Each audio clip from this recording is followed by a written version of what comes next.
नमस्कार सांग मैंने पकोड़ी देखिले लगुच ना बहुत टेस्टी है सतरे भी बहुत टेस्टी है। पकोड़ी तैयारी आम गोटे पात्र किसी मुड़ी नवा से 3 ग्लास पानी देदेबा भल से भेदापी आमर भेदी जाइए मुड़ी मुड़ी को पानी रू बाहर कर भल से चिपुड़ी ग्राइंडर कप बाहर कर नवा पेस्ट बनवाई एवं आम सब मुड़ी बाहर कर देचु पेस्ट आप किसी पानी भी यूज करेंगे। पेस्ट बनी जाइए आमर मुड़ी भेदा टाइम गोटे आलू गोटे पियाज किसी कंचा लंका किसी भृषंग पत्र मुझे काटी देती से ही पेस्ट रे 3 चामच बेसन टिके हलदी गुंड टिके लंका गुंड स्वाद अनुसार लुण काटी आलू काटी पियाज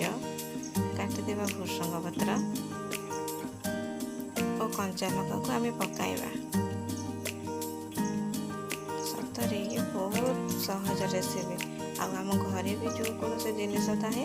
से सब जिनस ही आम बनी जाए। टिके सोडा दे आम या भल से मिक्स करदे अल्प समय ये हो जाए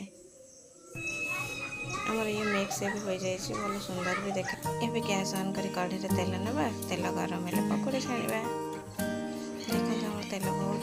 गरम हो पकोड़ी भल से पूरा छाणी हो जाए। अल्प अल्प किसी पकोड़ी पकातु साइड कर आउ किसी पकोड़ी पकईदे आम बहुत पकोड़ी एक सांगे हो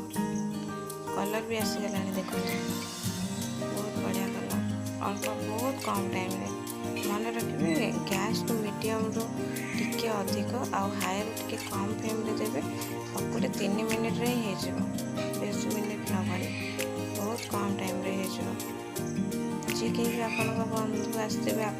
सांग कि बंधु आपण घर को आसते बहुत कम टाइम रे ये हो बहुत टेस्टी लगे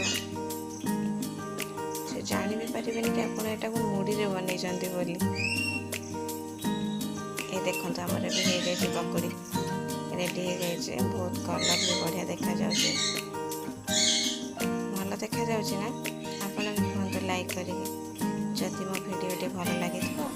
चैनल को सब्सक्राइब करेंगे आपण भी खातु अन्य मानक भी खुआतु। नमस्कार।